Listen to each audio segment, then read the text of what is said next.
Hey, welcome back to ZK MasterTech. Today we're going to work on an X9 1000 combine, and I know you guys haven't seen one of these on the channel before, so let's do a little introduction to the X series combines.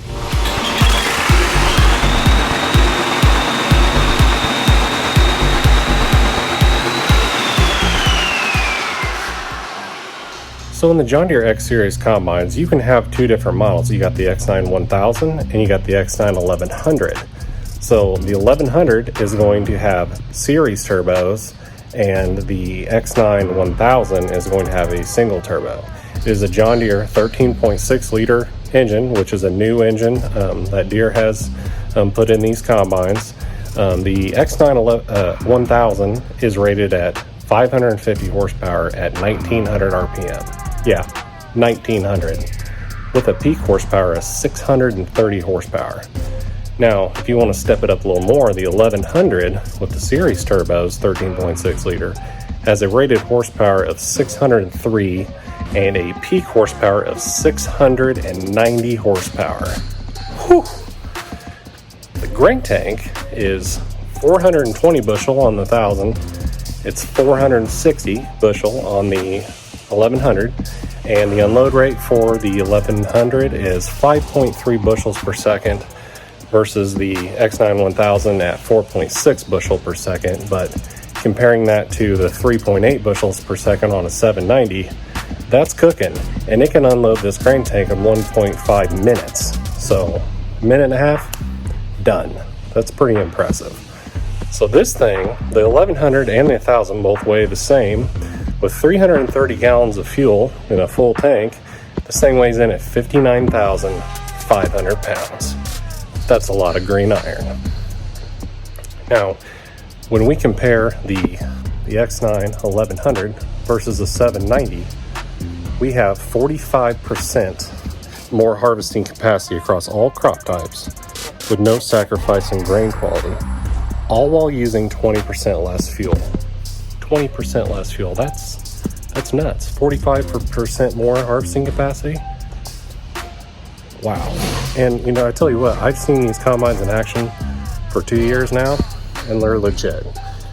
The customers are really liking them, and they are increasing their productivity exponentially. So we're continuing to sell these X9 combines, so that means we have to work on these combines and do inspections.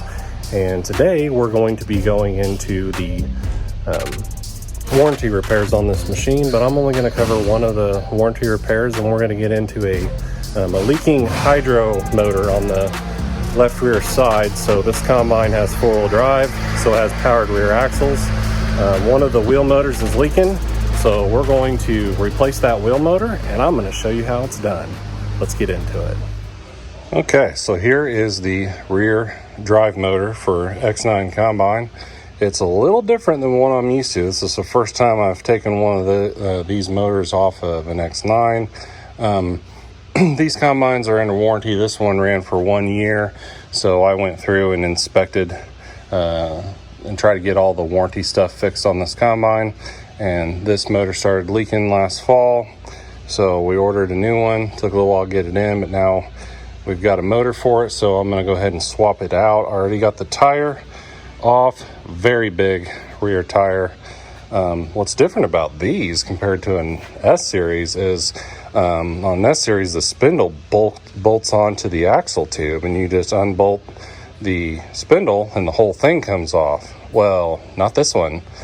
This one has these pins that go into the motor with bushings and seals, but it also has oil running through the pins.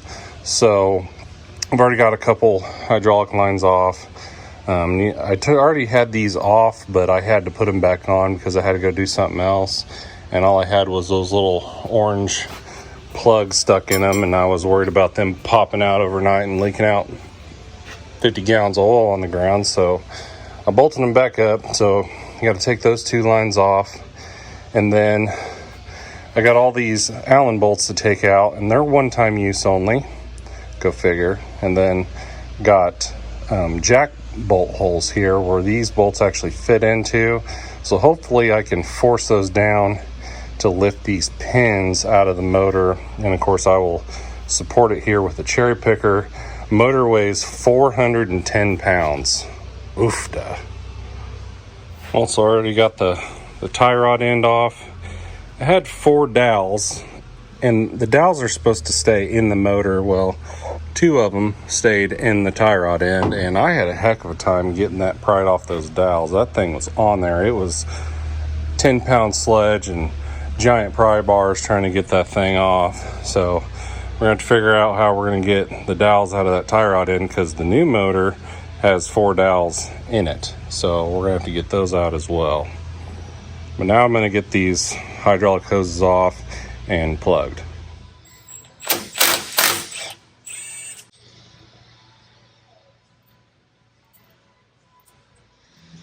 These moon clamps off. I'm going to quickly plug this line.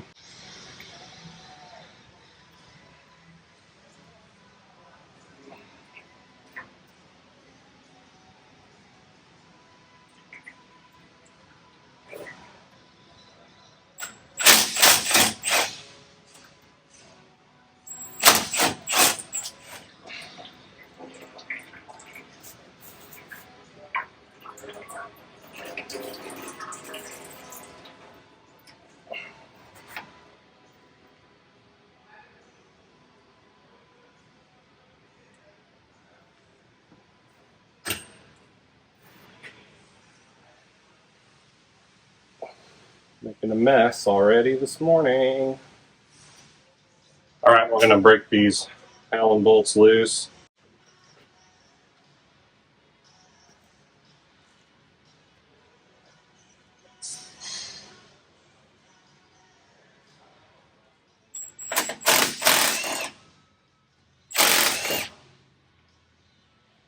Okay.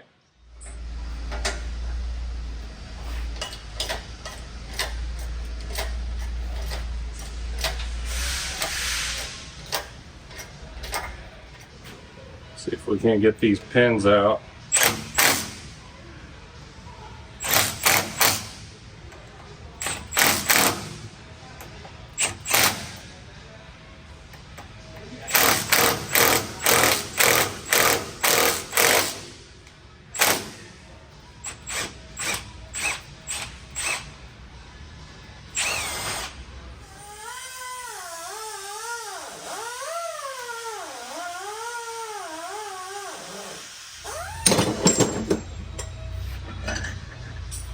Oh boy. Look at that.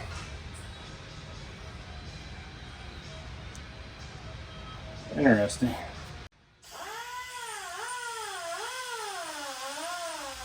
Alright, got that pin out of there, and you can see where it greases the bushing here, grease there. Now right here. But then you got oil tubes in here.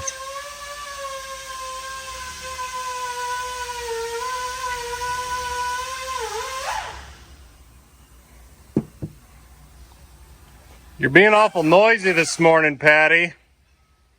You're being awful noisy this morning, Patty. Exactly. I said you're being awful noisy this morning. Sorry. Look at this. Look what I'm digging out of this hole. What? 2 oil tubes. Yeah, it's... Well, that looks like a really, really good time. I'm enjoying it so far. Look at that. Just pop right off with those jack bolts. Yeah. Well, it went up about a couple inches, and then it like suctioned back down, because I had those orange plugs in there, and I had to pull one out to kind of let the air out. And then I could pry and wiggle it up with a indexing bar. Yeah. I don't know what else is down in the hole. Yeah, just stick your hand in there. Dive in there. Just dive into it.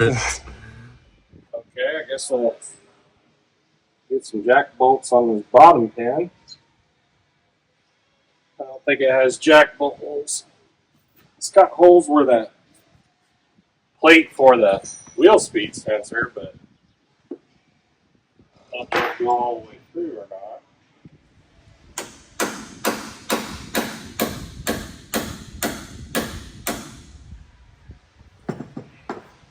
Started.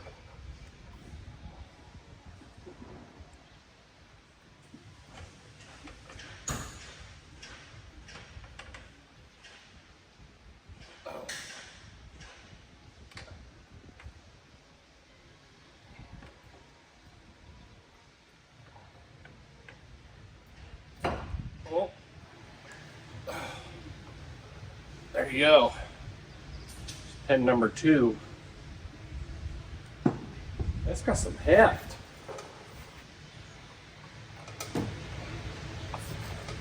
It's icky. All right, now I think we got these little Allen screws here that are holding this green little cap right here in, which is keeping me from pulling this motor out. So I'm gonna try to get these broke loose. Yeah, they're coming out. All right, I got that cap loose. How about now? Oh yeah.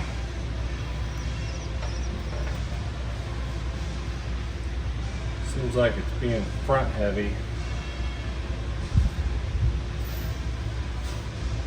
I like that.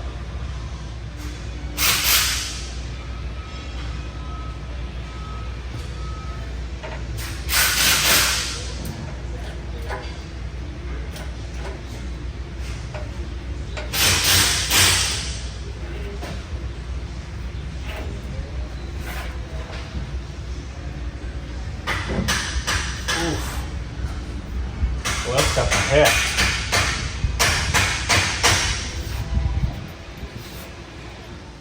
Okay, there it is. What a beast. And I'm gonna have to go in and clean this all up real good. Get all the ickies off, and then I'll get this new motor out of the crate. That'll be fun to get out of there. And then we'll set this one down, try to strap that other one up, and put it back on the spindle.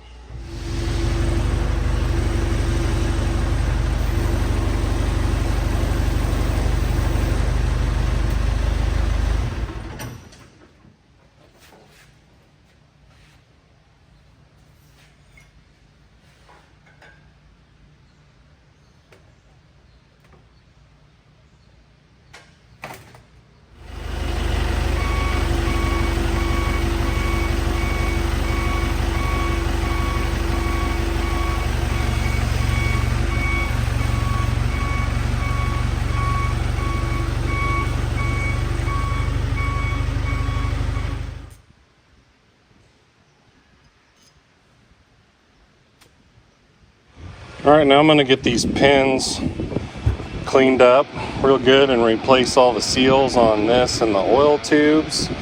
And then I've already got the spindle cleaned up, and then we'll be ready to go back together.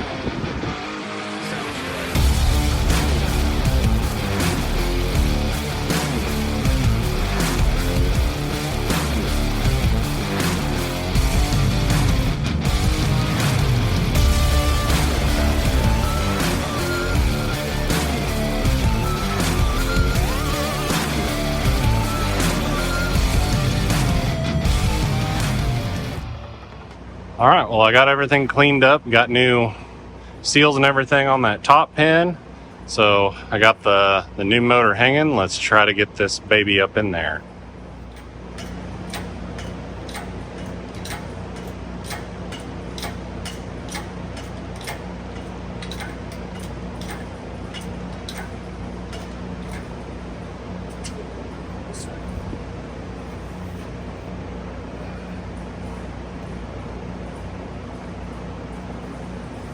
Definitely too high now.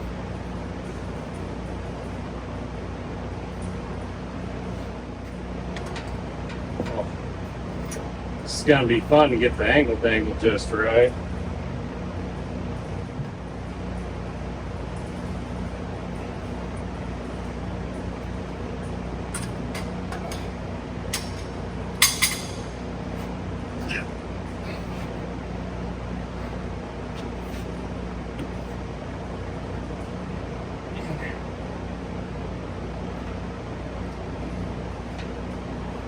Come on.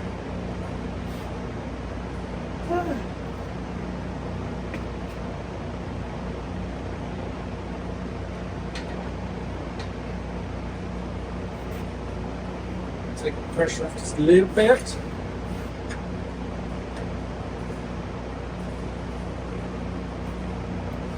Hello.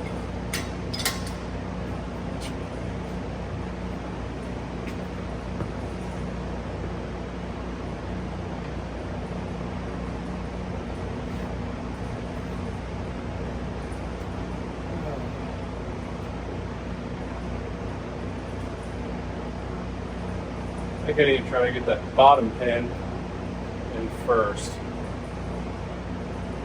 That one. Okay, I got the bottom pretty close.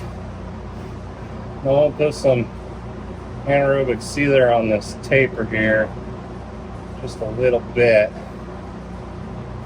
because they had some sealer on there from factory, and but it doesn't tell you to put it on in the book, so. But grease is going to squirt out the path of least resistance, and if it's able to squirt out here, it's going to come right out of the cap. I don't want that.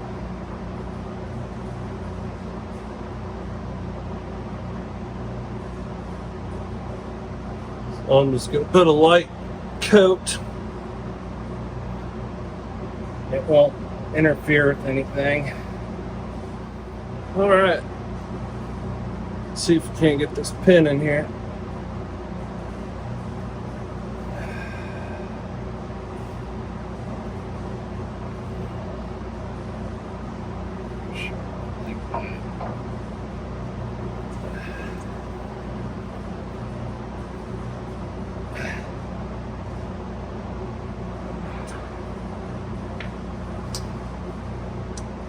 Tap, tap.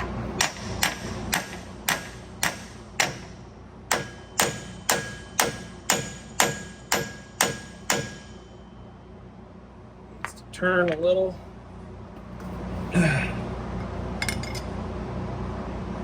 That.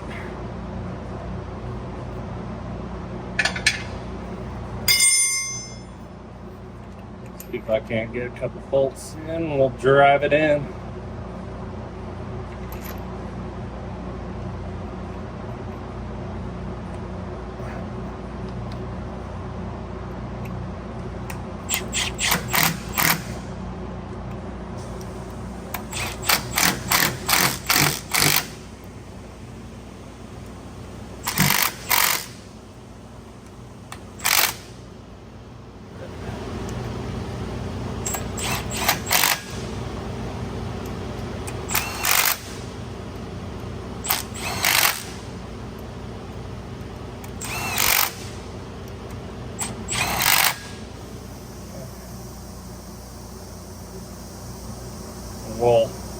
We'll torque those down later after we get the rest of the stuff on. Now I gotta get these tiny little Allen screws to line up with that plate there.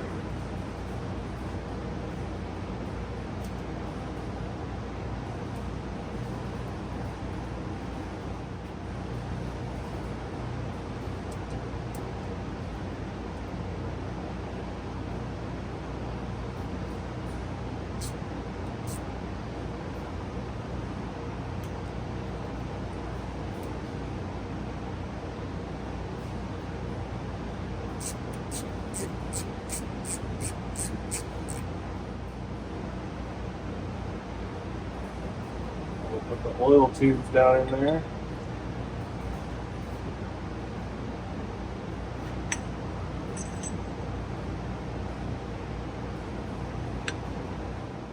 Teensy bit of sealer here.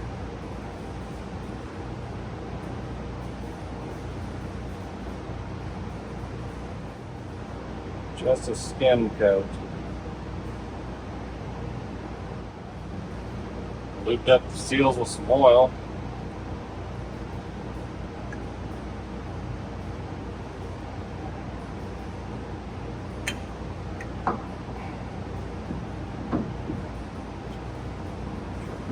these in gently if I can.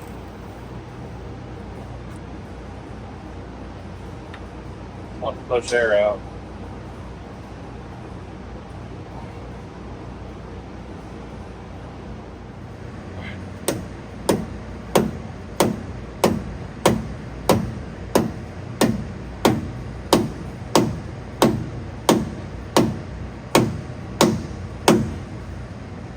Get in there.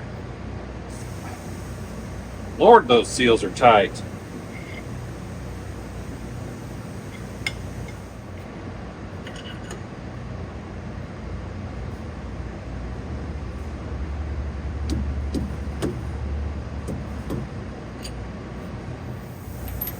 Man, that thing's going in tight.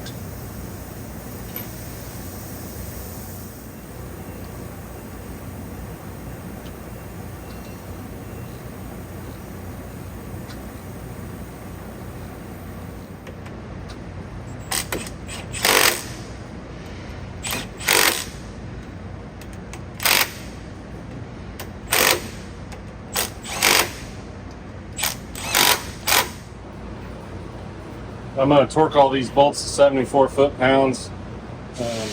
Direct Advisor says to replace all the cap screws, so I guess they're a one-time use deal.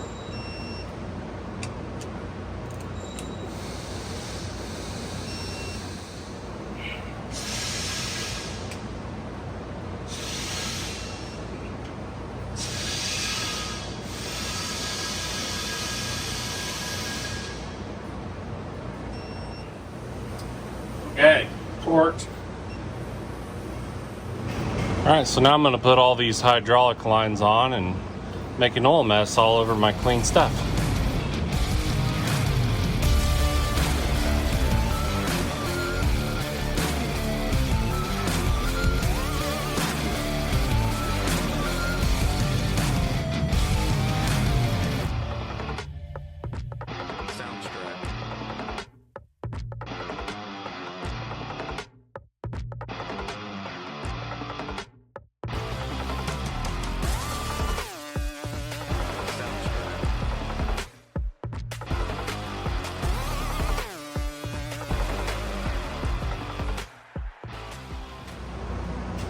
Alright, so now I'm going to put the tie rod end on.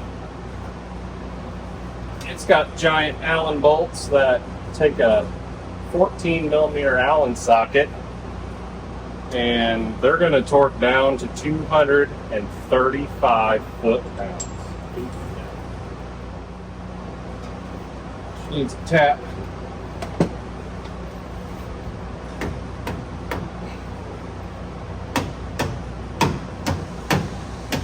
Oh. Now.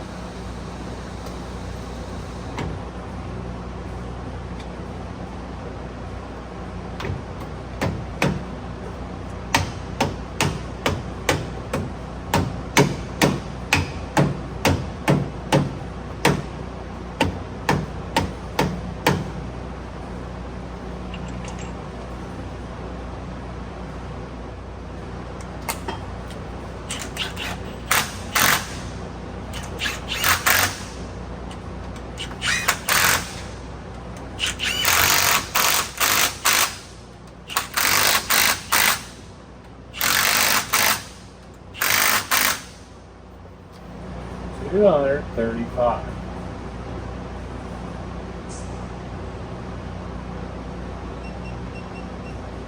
Okay.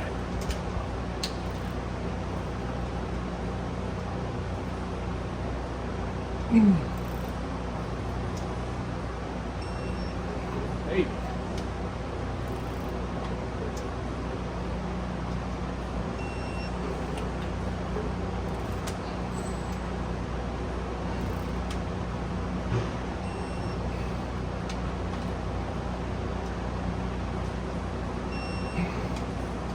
Guess I don't want those coming off. Whew. Now I did notice the steering stop on this motor doesn't have any spacers, and the old one does, so guess we need to Put a couple spacers on this bolt. Like we'll get the one out of the old motor. Okay, got 2 spacers. Oh, sorry to bump you guys.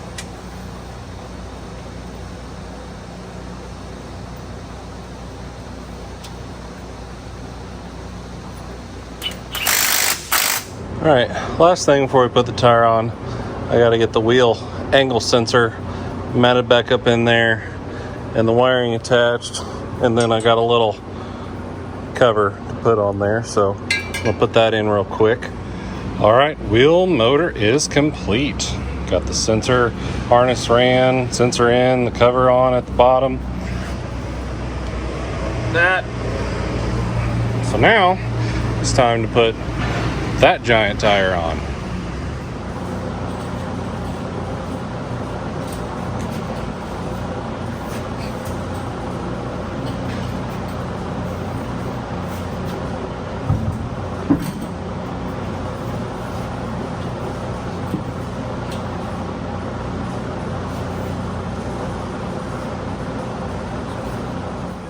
All right, well, all I got to do is get the wheel bolts lined up, and I need to raise it up just a little bit, get the bolts in, torque the wheel bolts down, and then I'm going to fire it up and top off the oil, the main engine gear case, and the hydraulic reservoir, and make sure that's all good to go. And then I'll take it out and drive it, make sure that motor's working and everything like that. So I appreciate you guys watching, and until next time, keep that green iron moving.